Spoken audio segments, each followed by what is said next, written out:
Chapter 5, Sunhee.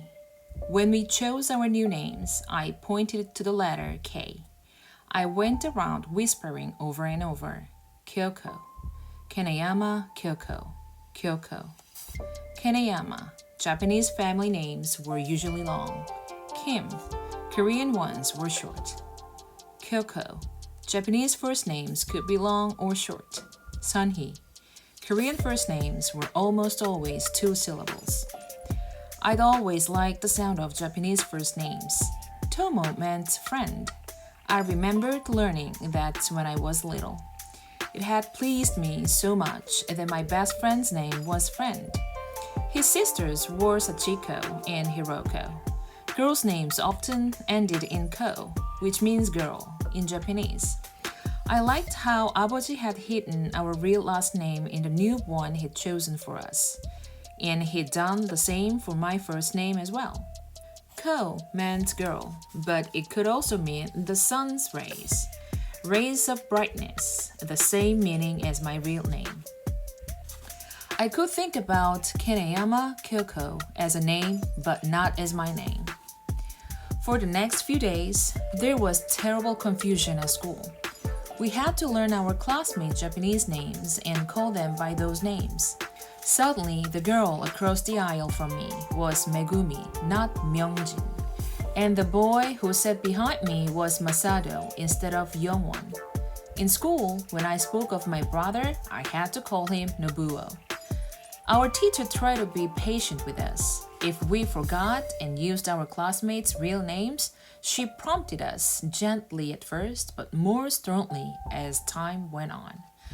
I was a good student. I never once given the teacher cause to beat me. I was very careful to use everyone's Japanese name and to respond when anyone said Keoko, even though it felt as if they were talking to someone else. But on the second day of the name change, my brain grew tired of being careful every single minute, and I called a classmate by her Korean name. I chose the worst possible moment to make this mistake. Onishi-san was in the room. He was the man who served as a military attaché for our school. Our teachers were Korean, but their bosses were Japanese. Onishi-san's job was to make sure all the students were learning to be good citizens of the empire. He came into our classroom several times a week, often in the middle of a lesson. We always stopped what we were doing and bowed to him. Then he'd stand at the back of the room and observe us for a while. I could tell he made the teacher nervous. I tried especially hard to give the right answers when he was around. That day, I knew he was in the room. I knew I had to be extra careful not to make a mistake. And somehow, I did the very thing I was trying so hard not to do. I said Myungjin instead of Megumi. Onishi-san heard me. He made a funny sound in his throat, like ah. Then he looked at the teacher and made an abrupt motion with his stick. The teacher glanced at him quickly and then at me. Keoko, to the front, she said. The class was suddenly silent. I could see the surprise in the faces of the other students. The daughter of the vice principal, who had never before been beaten. In the brief moments it took me to walk to the front of the class. I saw the teacher's face. She looked so unhappy that I felt sorrier for her than for myself. She didn't want to beat me, but she had to, because Onishi-san was there. It was so unfair.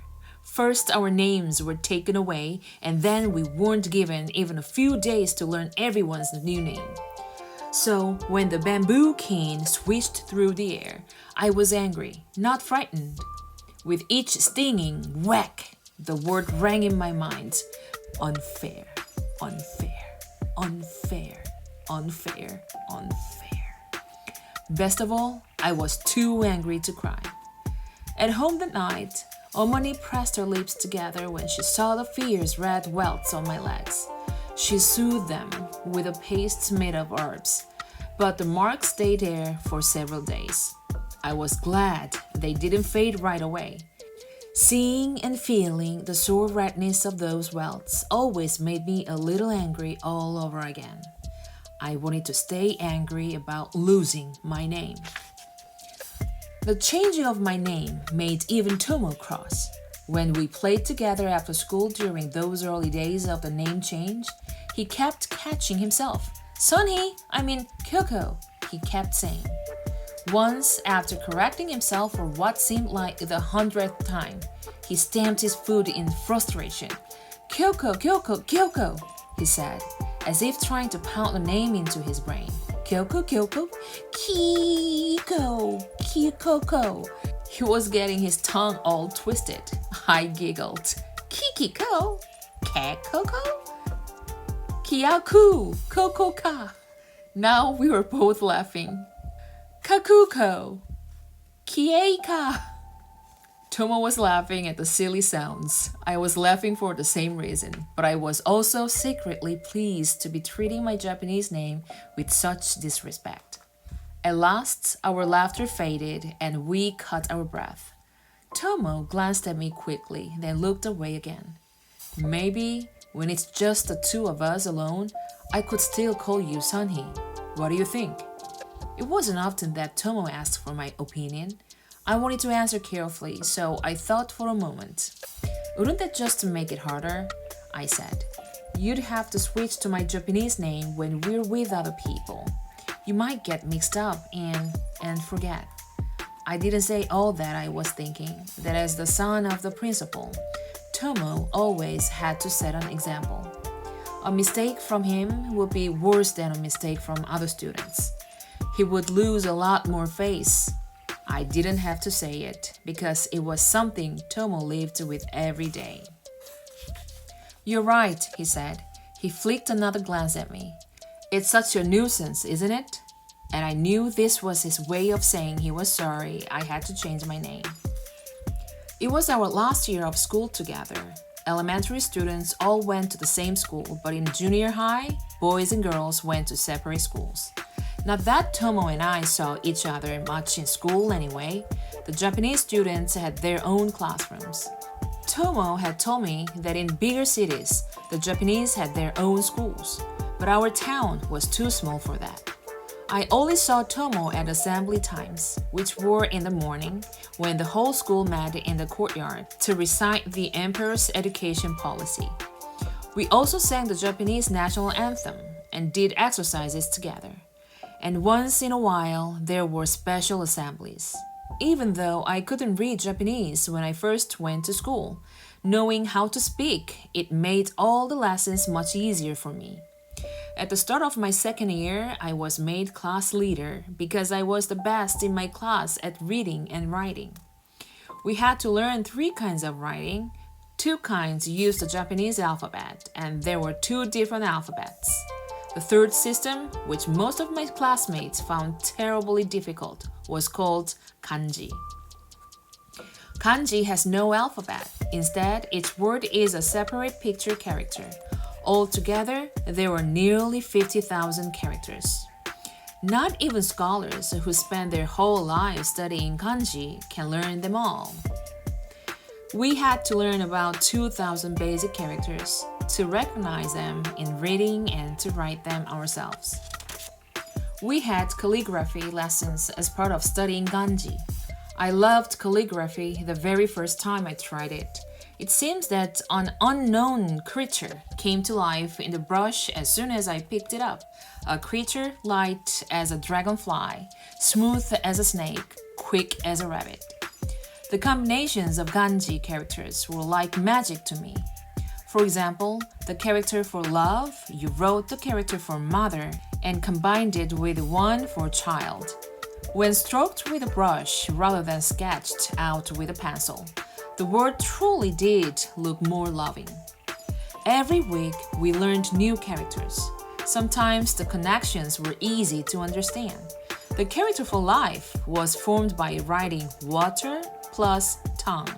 For without water to drink, there can be no life. The characters rice and mouth together made happy or peaceful. It was true. How could you be happy or at peace if you were starving? Kanji was full of secrets like this. Tail hated studying kanji. He thought it was boring. I couldn't understand that at all. Maybe I loved kanji because it was about knowing a little and figuring out the rest. Abaji noticed my interest in kanji and began to spend more time with me. Before, Amani had always looked after us. Abaji was busy with his own work. Until he started to help me study kanji, I'd spent very little time with him. My lessons in school concentrated on learning and memorizing characters. This was so difficult and took so much time that the teachers didn't explain much about each individual character. Abaji took my learning a step further, or rather, a step backward. One night, we sat together at the low table in his room, bent over a sheet of paper. Mouth, he said as he wrote the character. This is very simple. It began as a circle, like an open mouth, but the line was squared to make it easier to combine with other characters. West. As the sun goes down, the birds fly back to their nests. So, you see. And he drew for me the progressions of pictures that had evolved into the character for West. I loved these sessions with Abaji. I watched with my eyes and listened with my ears, and I learned with my heart. My kanji got better without it ever feeling like work. At the end of my 4th year of school, I was awarded a special prize for my language skills. All students wore 2 badges on their collars, one with the school's name and the other with their graduation year. I was given a 3rd badge to wear. It meant I was the best in my grade at Japanese. It was the proudest moment of my life when the principal pinned the badge to my collar in front of the entire school. I didn't look at Abaji, but I could feel how proud he was. As I left the platform to rejoin my class, Tomo smiled at me with his eyes. I was so surprised and pleased that I almost stopped walking. Tomo and I never talked to each other at school. Even when I did see him in the courtyard before school or during assemblies, I pretended I didn't know him, and he did the same with me. It was just the way things were. Japanese and Korean children didn't mix during school. Tomo must have noticed my surprise, for he quickly looked away. But that didn't bother me. Nothing could have bothered me as I walked back to my seat. I felt as if I were floating on a bright, rosy cloud. That afternoon, on my way home from school, I felt something whiz past my ear. I turned around quickly, ducking just in time as a second pebble flew past. I kept my head down but glanced around wildly. Who was throwing stones at me? At that moment, a gang of boys from school dashed out from behind a wall. They threw a final volley of pebbles at me, then ran away, chanting, "Chinilpa! Chinilpa!" Chinilpa meant lover of Japan. It was almost like a curse. Chinilpa were people who got rich because they cooperated with the Japanese government. I hadn't done anything like that. Why were they cursing me, calling me that awful name? I ran home, blinking away tears. That evening, I was distracted during my kanji session with Abaji. He was showing me north, 2 men sitting back to back at the top of the world, as I stared not at the paper, but at the shining new badge on my collar.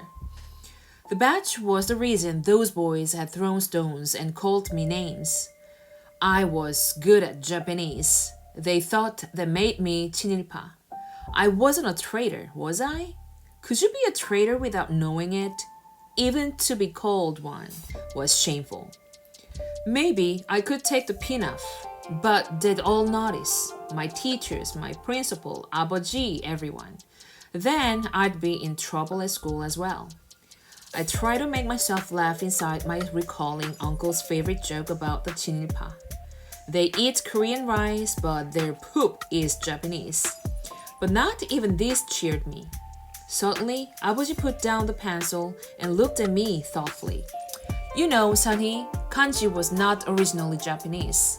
Not Japanese? What did he mean? I looked up at him, puzzled.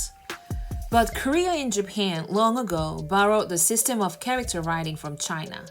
The Japanese use it in their own way, of course, especially when they combined it with their alphabetic writing. But the characters are the same.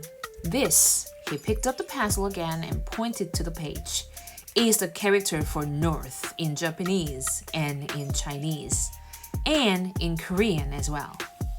Abaji stacked the books neatly, rolled up the paper, and put away the ink pot. I stood and bowed to him, preparing to leave the room. He spoke again. Your grandfather was a great scholar. He knew much of the important classical Chinese literature. In his time, and for hundreds of years before his time, we Koreans always considered Chinese the highest form of learning. He paused and looked at me calmly. To excel at character writing is to honor the traditions of our ancestors. I hadn't realized that my worries were showing on my face, but Abaji had noticed. What he said was meant to comfort me and to make me feel proud inside myself again. I nodded, hoping he understood my silent thanks. If those boys called me 친일파 again, I could reach inside and hold on to the knowledge he'd given me.